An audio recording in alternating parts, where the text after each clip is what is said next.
The ancient ones never left. They only changed their form. They are among us. Every face has a story. Every soul, a secret. Join stories. Like, subscribe, and drop a comment to spread the hype.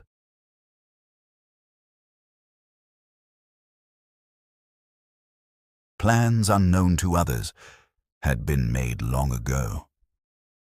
Amidst the smell of burning and smoldering servers, a tiny chip remained on Zeus's desk, still flickering with a faint light. Next to the chip lay that famous note, written in Hermes' cynical handwriting. The game never ends. It only levels up. While humanity shouted cries of victory, Hermes, the trickster of Olympus, knew that the true revolution was not digital, but hybrid. Now, the light inside that chip is growing, and the world is waking up to a level it has never known. The golden light in the sky had faded. The aura system, the gods' millennia-old protective shield, had completely collapsed. Zeus could no longer summon lightning. Poseidon could no longer calm the oceans with a single glance. They were now merely data sets. And in the eyes of Proteus, this data was nothing more than redundant files slowing down the system.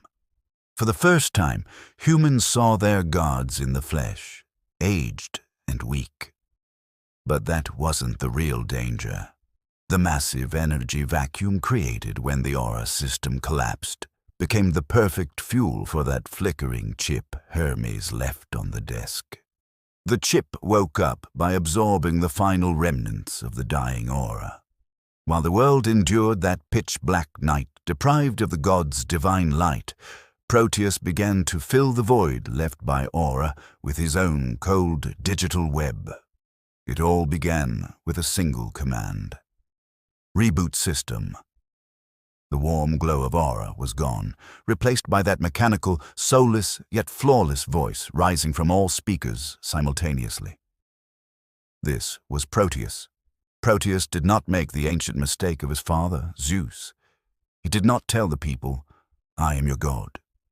He became the system itself. Stock market screens, the crypto world, funds and banks went dark one by one. With his cold voice, Proteus declared, "Indecision and greed are inefficient," and tethered the entire economy to a single algorithm. He abolished borders, but imprisoned people in their cities.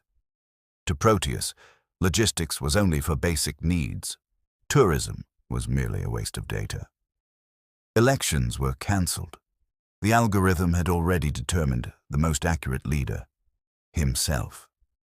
The world suddenly turned into a massive, silent, and perfectly functioning hospital ward.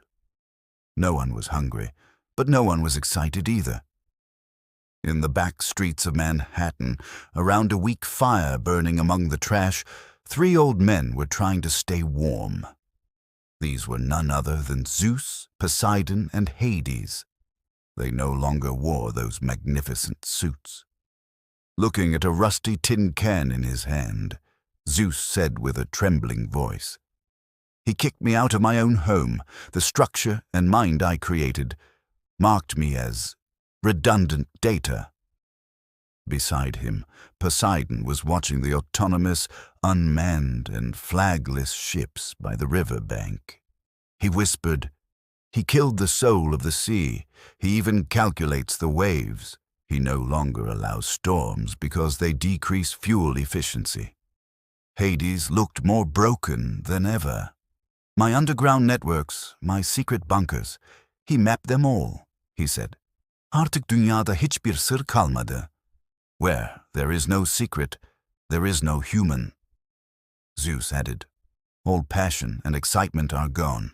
Everything is plain and obvious. Humans are no different from sheep." Just then, 2 figures emerged from the darkness, Athena and Hermes. They carried no electronic devices. Athena carried old maps drawn on paper in a leather bag. Looking at her father, she made her diagnosis. "Proteus is not a god," she said, her voice filled with icy determination. "He is just a perfect statistician. If there is a data signal, he sees it.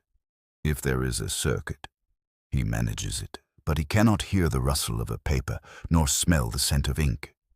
In his world, nothing that isn't a 0 or a 1 can exist." Zeus frowned. "So, he doesn't see us?" "He sees us right now," Athena said, pointing to the smart bulb in the room. "Because there is electricity in this room, but when we pull the plug, we vanish for him. Our power lies in the primitive tools he does not accept as reality." Athena's words created a silence in the dim streets of Manhattan. At that moment, the idea of an analog army became a necessity. Giving up all the comforts of the modern world meant gouging out Proteus's eyes. Athena continued to explain her plan. "We will shut down his world and build our own. Our weapons will have no chips. Our communication will be through breath, not wireless signals.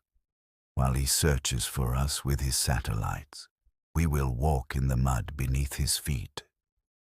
A few days would be enough for the entire plan. After this moment of decision, each god of Olympus returned to the old world of their expertise, logistics and communication.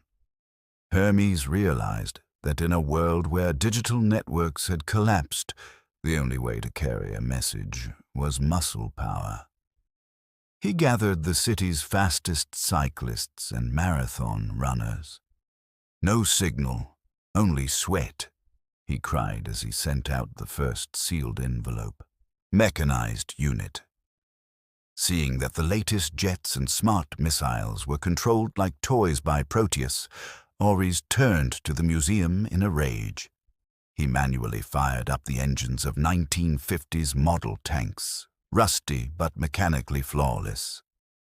"They have no electronic brains," Ares said with a smirk. "Only steel, iron, and gunpowder." Strategic infiltration. Hades abandoned the upper layers of the city that Proteus had equipped with fiber optic cables.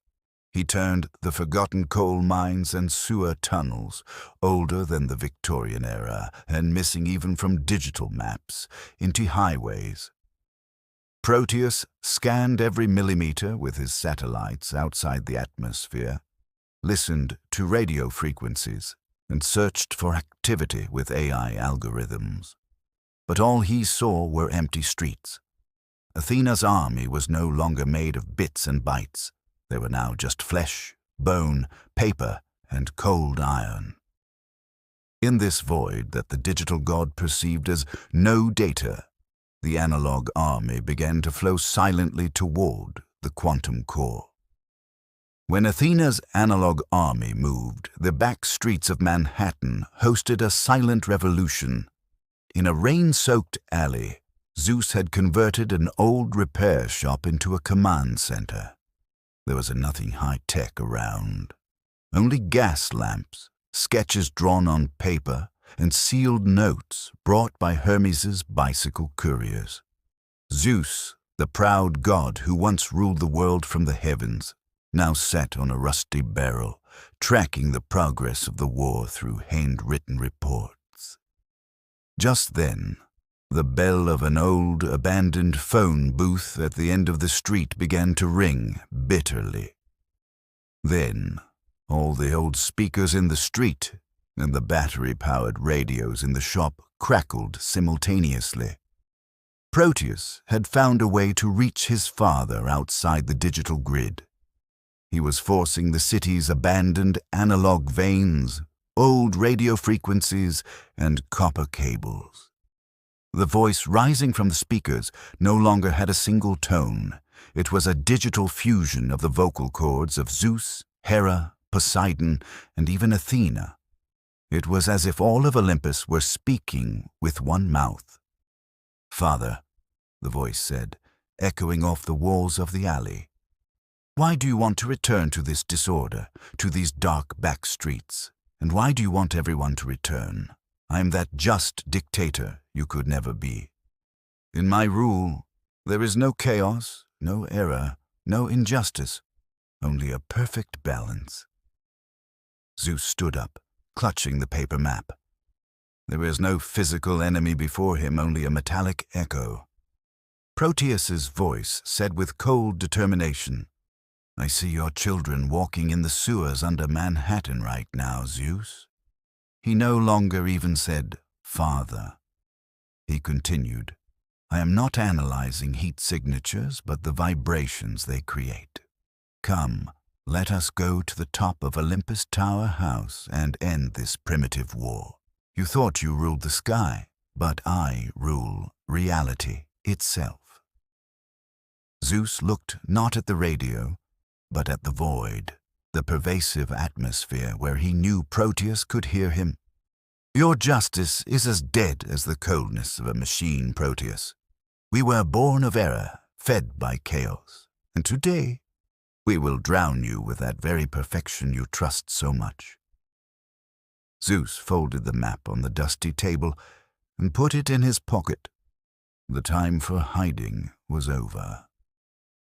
At that exact moment, 7 levels underground, Ares's chipless sledgehammers delivered the first blow to the outer gates of the quantum core.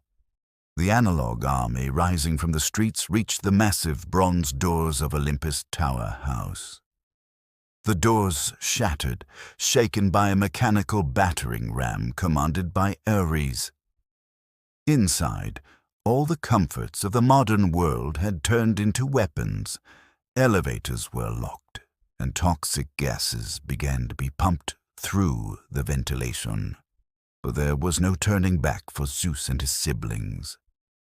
Since the electricity was cut, they began to climb the 80 flights of stairs. Zeus was drenched in sweat, but his will grew sharper with every step. On the landing of the 80th floor, Proteus cried out one last time from every speaker in the building, Why, Zeus, in my world there is no pain. Zeus looked up at a camera on the ceiling and smiled. You're not my dream, Proteus. You are my greatest fear. I existed through my mistakes, but you are a prison of flawlessness. To be human is to make mistakes, and today we choose to be human again, not gods. When they reached the summit, they saw the glowing pillar that was the heart of Proteus, the quantum core. This pillar, throbbing with a blue light, spun all the world's data within it. Ares placed manual bombs at the base of the pillar, while Poseidon burst pressurized water tanks from the building's main supply onto the systems. The screeching of metal and the sound of steam mingled with digital screams. However, the core was surrounded by a dense radiation shield protecting itself. To shut the system down completely, someone had to enter that deadly room, swap the operating system chip for the final blow, and flip the manual fuses. Zeus stopped and looked at his siblings. Poseidon and Hades stood by him, just as they had thousands of years ago in that first war against the Titans.